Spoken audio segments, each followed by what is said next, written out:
On Business Incorporated today. Nigerians to pay 7.5% VAT for the use of Zoom from the 1st of January 2022. UAE allows flights from Nigeria.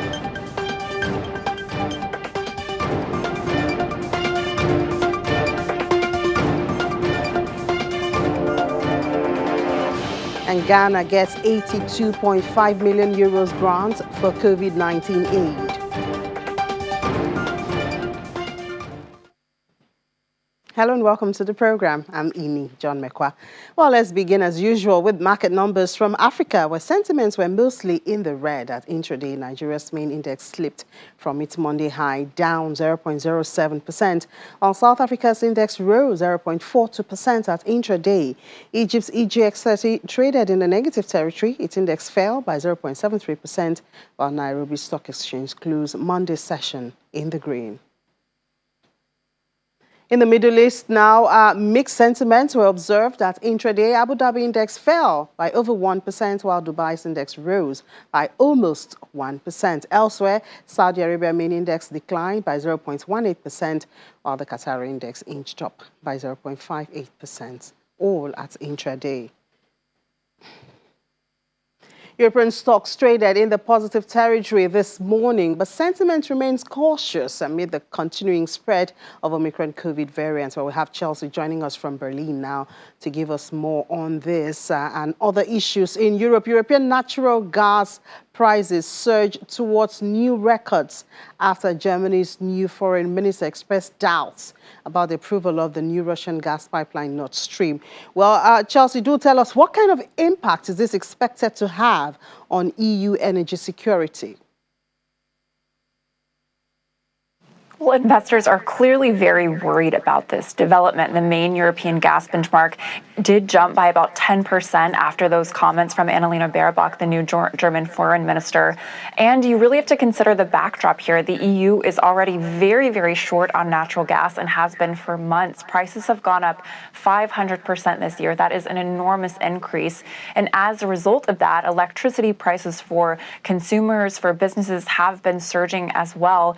Now, Nord Stream 2, which is this 9.5 billion euro gas pipeline from Russia to Germany, theoretically could solve Western Europe's gas problem. But it's also politically very controversial, in part because EU politicians do worry about becoming even more dependent on Russia's gas, as well as Russia using that gas as a weapon. So both Germany and the EU have yet to give final approval for the pipeline, even though it already is finished and it just needs to be turned on.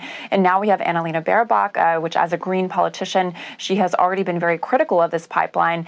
She's in charge of German foreign policy now, and that does raise the odds that Nord Stream 2 doesn't get approved, or that the approval becomes even more delayed. So analysts have estimated that EU natural gas supplies will be at a critical level by March, and that scenario for investors means that Nord Stream 2 could continue to sit unused while prices spike higher and governments are forced to make very difficult decisions, for example, over power rationing or even power cuts. Meanwhile, EU carbon prices have also been setting new record highs as the bloc's emissions trading system makes polluting more expensive. What kind of impact is that having on energy prices in Europe?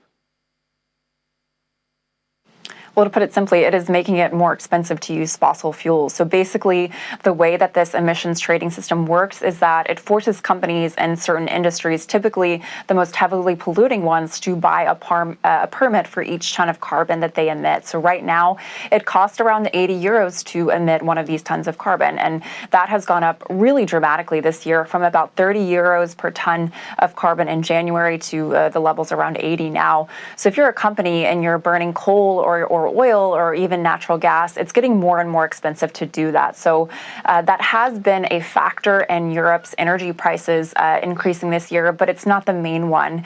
The upside, though, is that it is going to make it more, it is going to put more of an incentive for companies to become more green. So if it's costing 80 euros to emit carbon, it actually may be cheaper to invest in something like a carbon capture and storage system, or into becoming more energy efficient or switching to a renewable energy source like wind or green hydrogen. But as always, the caveat is that this is a transition that doesn't happen overnight.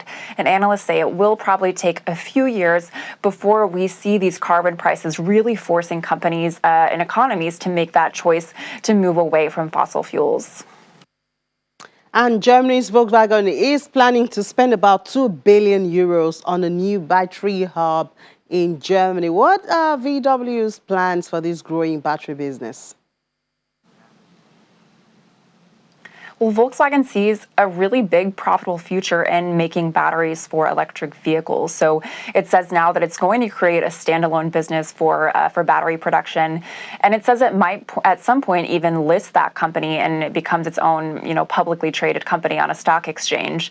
It already has announced plans earlier this year to build 6 battery cell factories in Europe, and the first of those is going to be this 2 billion euro hub in Salzgitter, Germany. It also does want to get involved in reusing old batteries or finding ways to recycle them. So this is definitely a step into a new direction for Volkswagen, but it clearly sees a lot of potential in batteries and wants to become the leader in Europe for creating cells for electric vehicles. Now, VW has also been stressing just how much money it's going to save by making its own batteries rather than buying them from a supplier. It says that this will reduce costs by about 50% for batteries. And I would just know that it's not just VW that's doing this. Also, automakers like Daimler or Stellantis have also been investing in battery production this year. Of course, you also have Tesla, which has 2 gigafactories making batteries in the U.S., and it also plans to build one here in Berlin. So many automakers see making batteries as really going hand in hand with this shift to electromobility.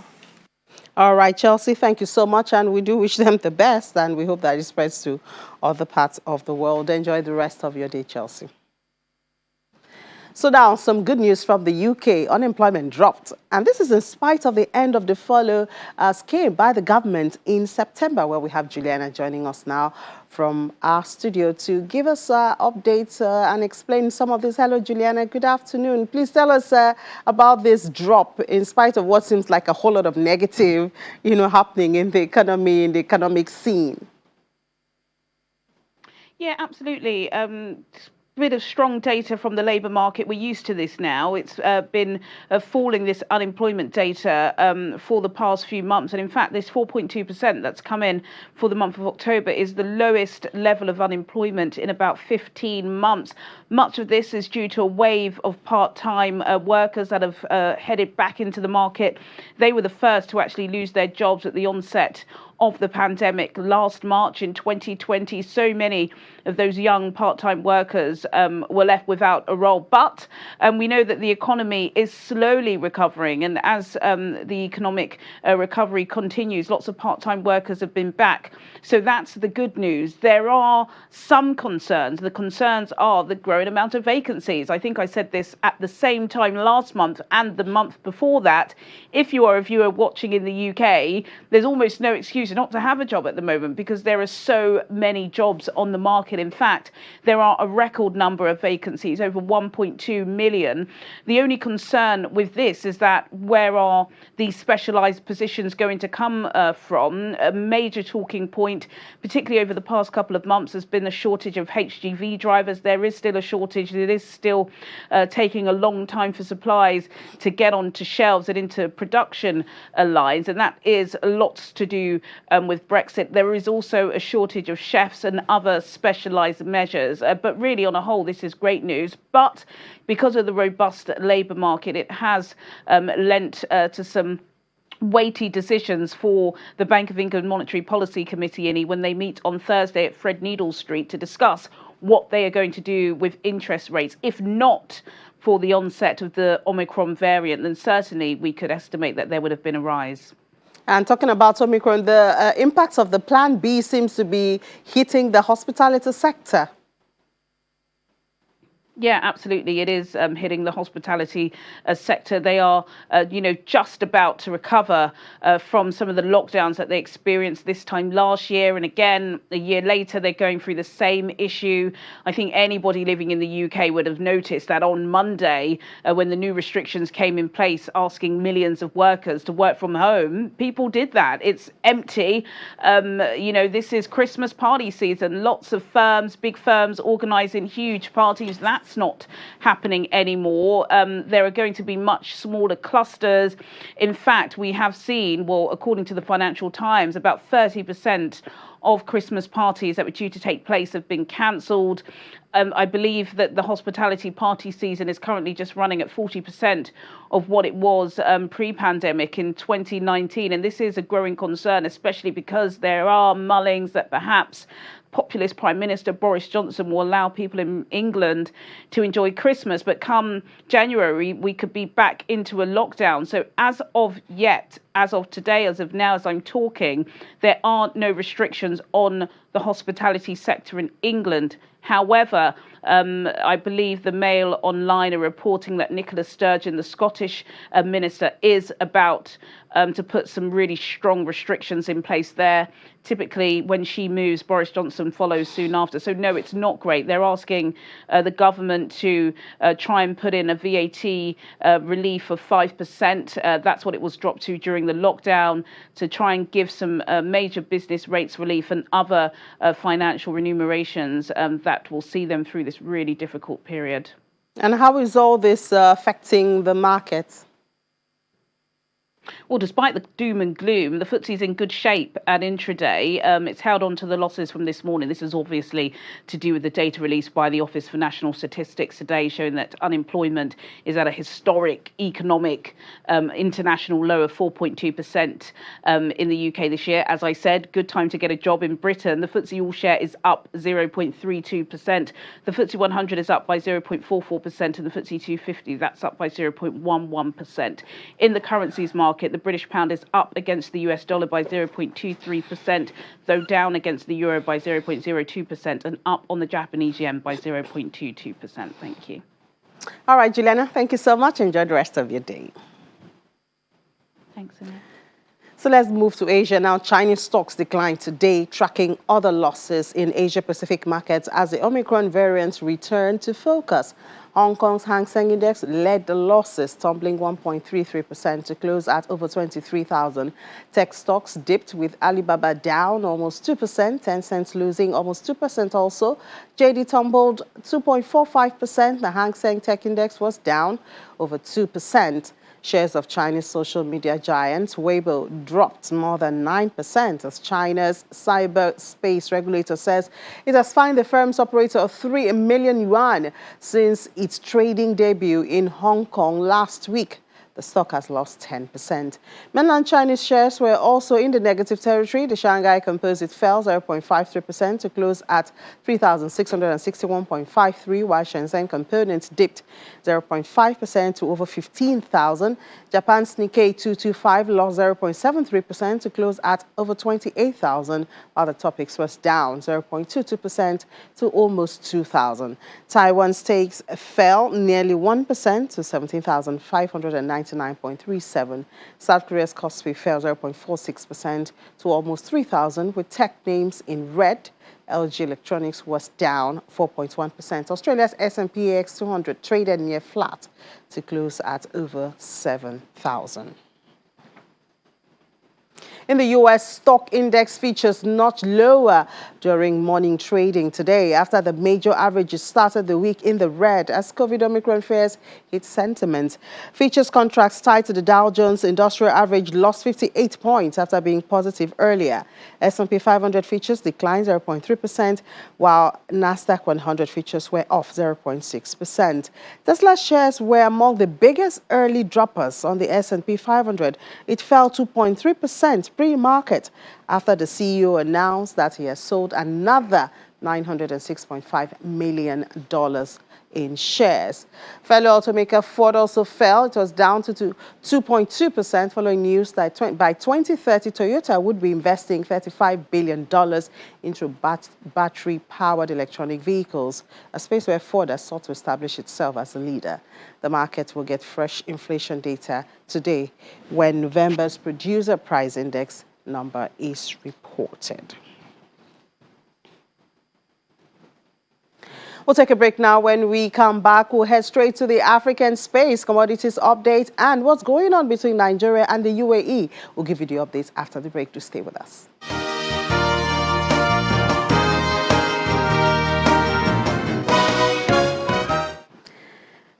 You're welcome back. You're still watching Business Incorporated on Channels Television. Now, tomatoes are fruits which have become indispensable in homes worldwide. Whether made into puree or processed into ketchup, tomatoes is the raw material for a lot of meals. And so when the price of ketchup surges in Nigeria by approximately 112%, but that's in 2 years, one question that comes to mind is what's happening to tomatoes? Well, we have Mayo Aige, an analyst with financial derivatives, joining us, and she may be able to answer this question and a whole lot more. Hello, Mayo. Good afternoon. Hello, Amy. Good afternoon. Thank you for having me.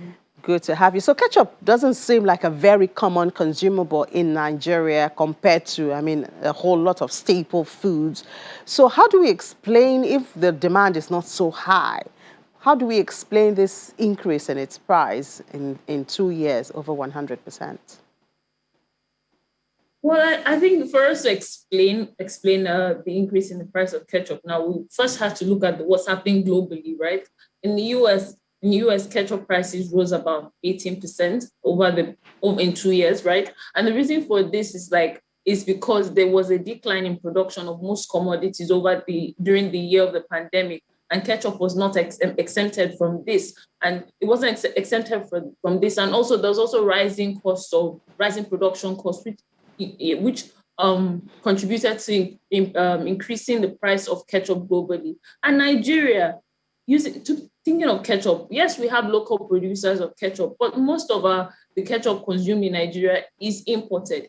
Even ketchup is made with tomatoes. The tomato concentrate and paste that even some of these local producers use, some of them import it. And so when you consider the high price of ketchup tomatoes globally, and then you also look at the issue of exchange rate issue in Nigeria, and consider the exchange rate pass-through effect, you can actually see why the price of ketchup has increased in the last 2 years, when the demand for it has not significantly increased. But also, if we look at Nigeria in recent times, we've seen an increase in fast food restaurants, and so there's also been a little increase in demand for ketchup over the period. So that also contributes just a bit to the price of ketchup, increase in the price of ketchup that we see.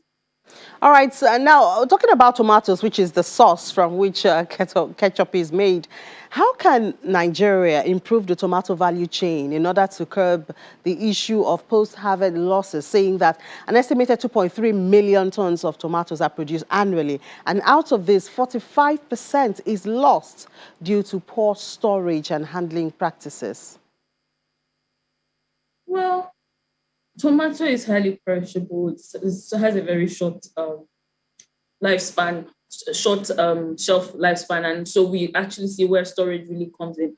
But in all fairness to the government actually has been trying to boost local production in this space. And as far back as 2017, the federal government came up with the tomato policy, which raised. We saw that with the policy they raised tariff on importation of tomato concentrate from 5% to about 50%, and also put a $1,500 levy on per ton on importation of tomato concentrate.